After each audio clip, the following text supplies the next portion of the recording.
What's the meaning of Bangla?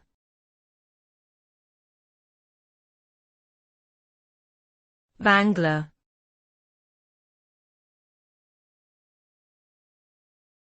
Bangla.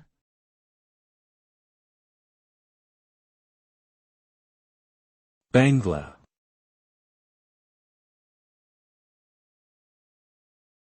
Bangla.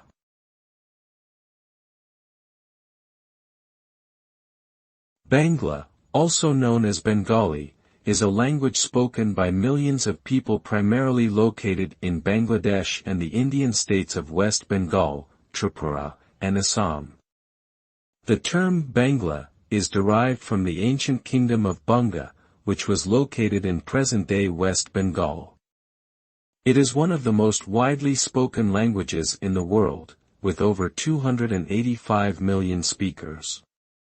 Bangla has a rich literary tradition, with notable works including the poetry of Rabindranath Tagore and the novels of Bankim Chandra Chattopadhyay. The language is also an official language of the United Nations. Overall, Bangla is an integral part of the cultural heritage of South Asia.